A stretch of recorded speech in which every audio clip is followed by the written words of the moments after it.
This presentation is the financial analysis of Walmart and Target over the past 5 years. Walmart and Target both end their fiscal years on January 31st of the following year. So all of the data in this analysis is based on information from 2020 through 2024. The data for 2025 won't be available until after January 31st of 2026. I think that Walmart and Target do that because they are both retail companies that get a lot of sales when people are shopping for Christmas presents in November and December, and they want to make sure that everything is squared away and taken care of before they close their books. So they just do it in January when it's a little bit slower for them because people aren't spending money like they were in December. Walmart was opened in 1962 in Rogers, Arkansas by Sam Walton. They incorporated in 1969 and became publicly traded the following year. They continued to grow and expand in the entire United States and in the entire world. Walmart now sells almost anything you could need, and if it's not in the store closest to you, you can order it and they'll ship it to your house or to the store and you can pick it up there. They offer a wide range of products from groceries to furniture to auto essentials. They also offer services at their bigger stores, such as pharmacies, optical care, and financial services. Target was founded in 1902 by George Dayton as the Dayton Dry Goods Company, and it became a department store in 1911. They created the first indoor shopping mall in 1956, and in 1962, the Target name and iconic bullseye were born. In 1969, the Dayton Corporation merged with J.L. Hudson Company to create the Dayton Hudson Corporation. Target as we know it today was created in 2000 with the renaming of the Dayton Hudson Corporation to be the Target Corporation. Target also offers a variety of goods from groceries to beauty products to sporting goods. Starting off with liquidity, liquidity ratios are basically the ability to pay short-term debts.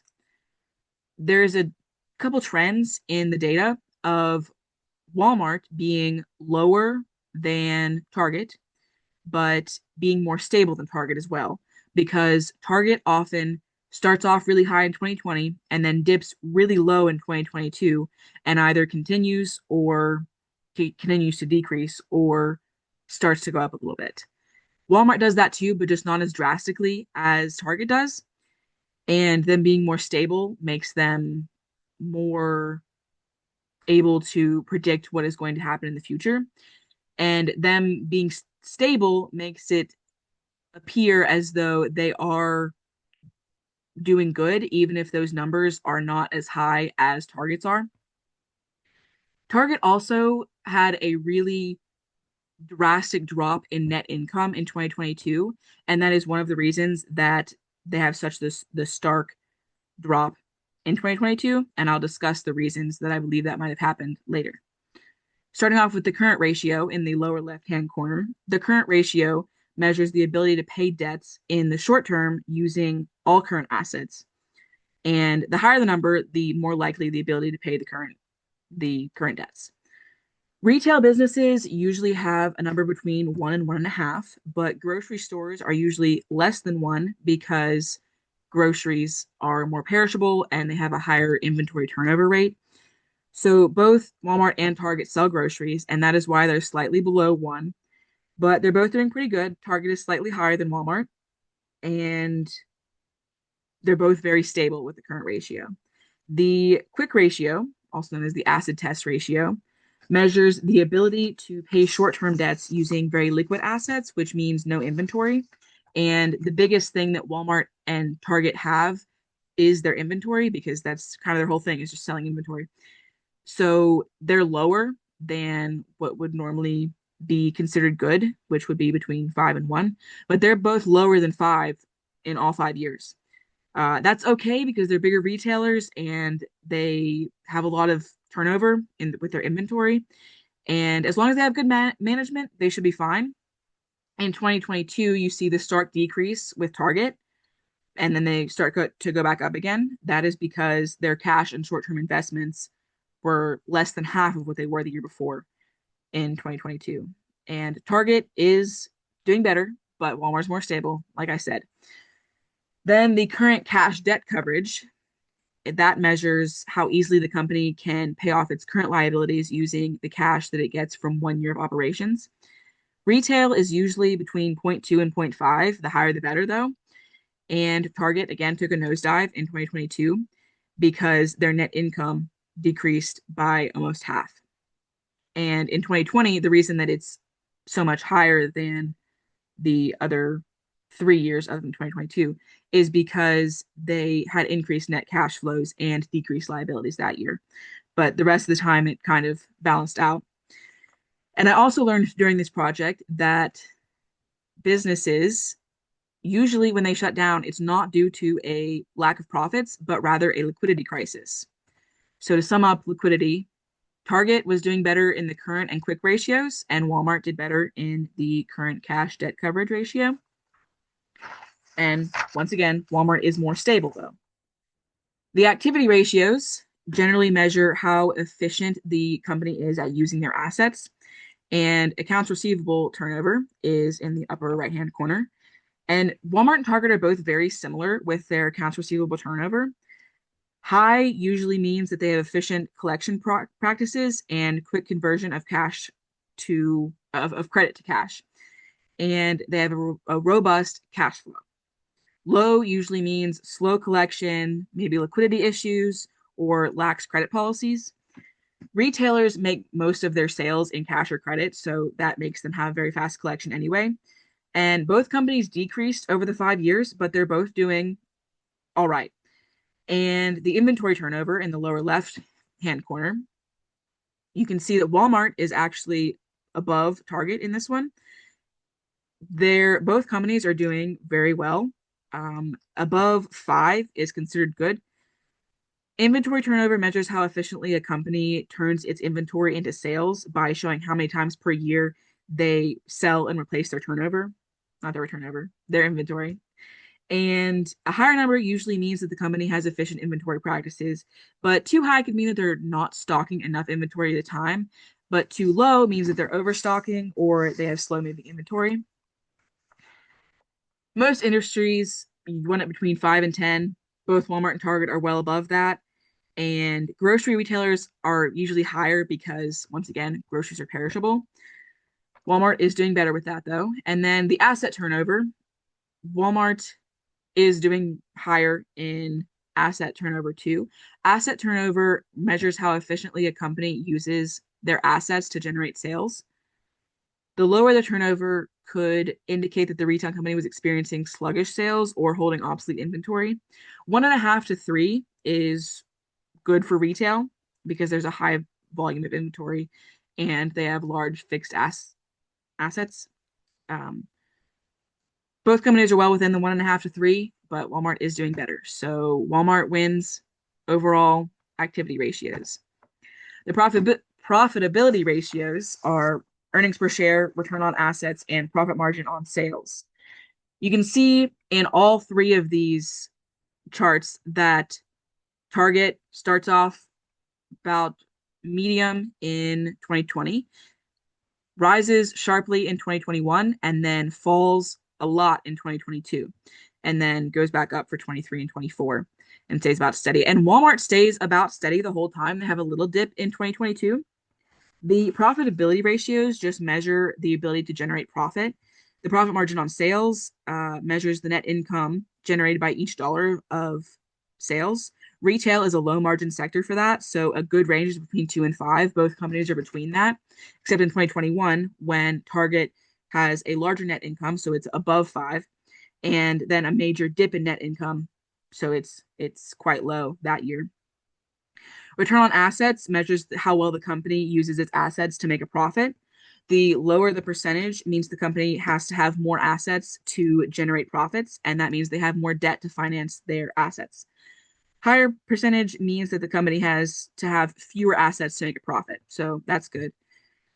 Retailers have a large asset base with their stores and their inventory, so a good range is between 5 and 10%. Both companies are like that, except, of course, in Target in 2021. And the average total assets stayed consistent, but the net income is what changed. Earnings per share measures the net income earned for each share of common stock. It's best when it grows, but there were a lot of things going on in the economy during this time, and so both companies didn't really grow a whole lot overall. Walmart dropped in 2024 a lot, but that is not because of net income. They actually greatly increased their number of common shares outstanding. So Target wins profitability. Walmart is more stable, but Target has higher numbers. And then coverage ratios are debt to assets, cash debt coverage, and times interest earned. The coverage ratios are just generally the ability of the company to meet their long-term obligations.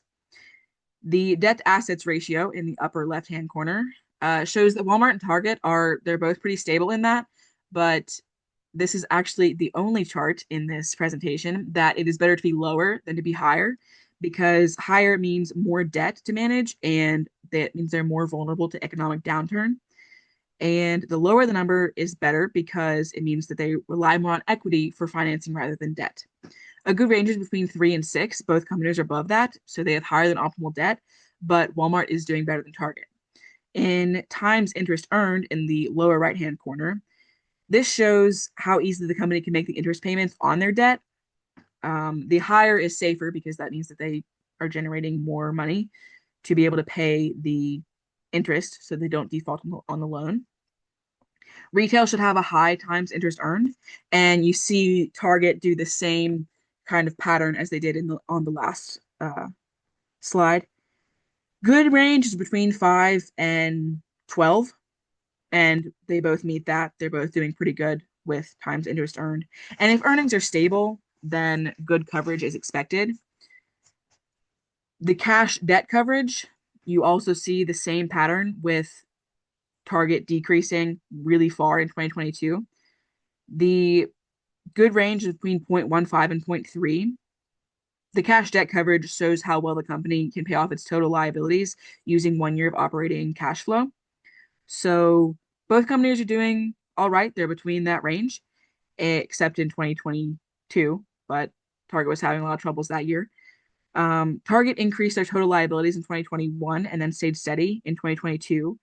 But their net cash flow decreased, and that's what caused what was going on. Walmart's total liabilities increased a little each year, but their net cash flow decreased in 2021 and then steadily rose, and that is why they are going up. So Walmart wins coverage. They're doing better than Target on that. And the evaluation of why I think this these trends are showing up in the data is because there was a lot of craziness happening in the world in 2020 through 2023 with the COVID-19 pandemic.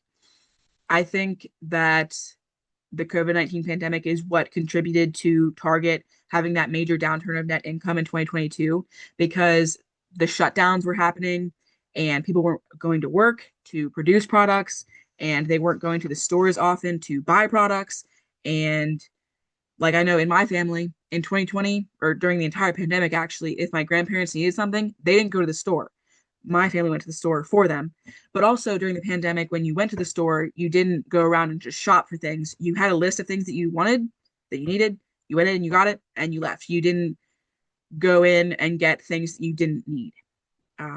Things that people don't actually need is a lot of what Target and Walmart sells. So that hurt their business model. And Walmart and Target adjusted to that by doing things like curbside pickup. They already had that, but they greatly expanded it. They did not have it at my Walmart, and they do now. They started it in 2020. Also, the stimulus checks from the pandemic went out in March of 2020 and December of 2020, and then also of March of 2021.